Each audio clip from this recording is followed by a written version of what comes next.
And when I go back and look at, I feel like you probably, from a marketing standpoint, you want your clients to leave you reviews, right? I don't know if you do that or not. I do. I try to get as many reviews as I can, try to separate myself from the marketplace. The people who don't write reviews, I've come to find out, are some of the people that maybe felt like I loved them and left them instead of continue carrying that on. My personality, I'm an introvert.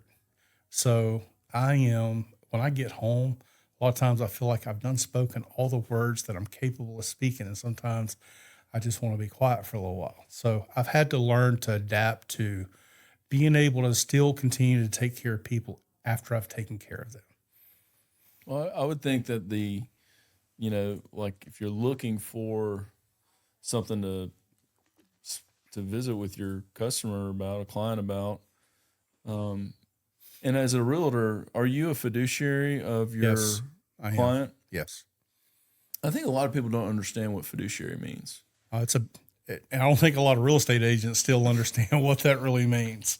And through this conversation, it may sound like I'm talking bad about my industry. I'm not. Anytime you have the bulk of the people part of this part-time, and I know some people have to start someplace, you're going to have people that don't treat it like it's a full-time profession, and the results show.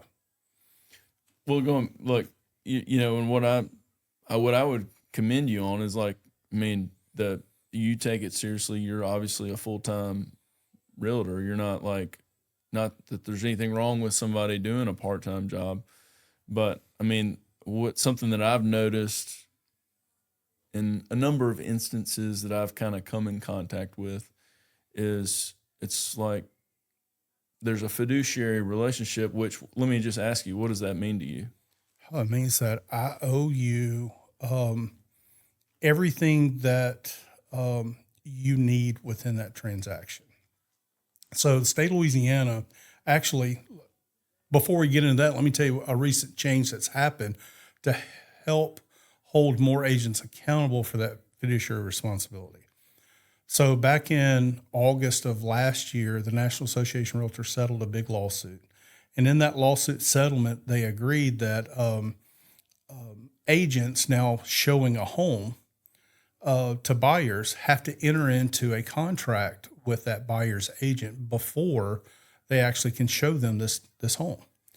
Louisiana took that one step further and said, okay, we hear that it's realtors. There's a difference between a real estate agent and a realtor. So that all real estate agents in the state of Louisiana now have to abide by that. So it's not just a organization, it's state law. We have to do that.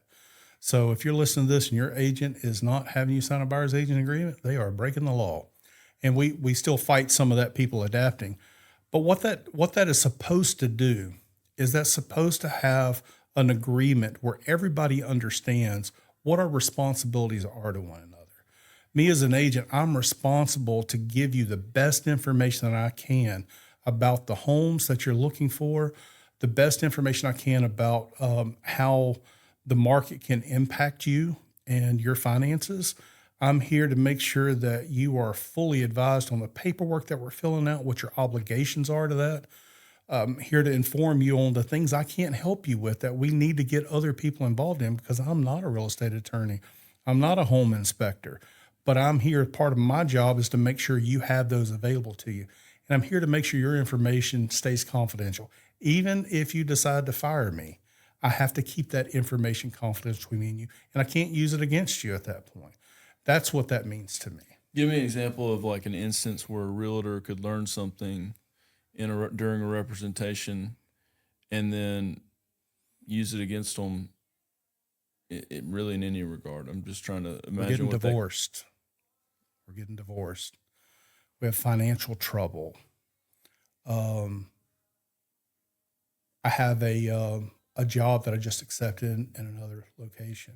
All of those things, if put out, could be used against the people. If it's a divorce situation, well, maybe they need a quick sale to make this happen, or they've already bought another house and they can't carry two mortgages. They need to make something happen quickly, or I've got unlimited funds and I don't have to have bank financing, so I can pay whatever for it. Well, you don't. That's confidential information you don't want to get out there.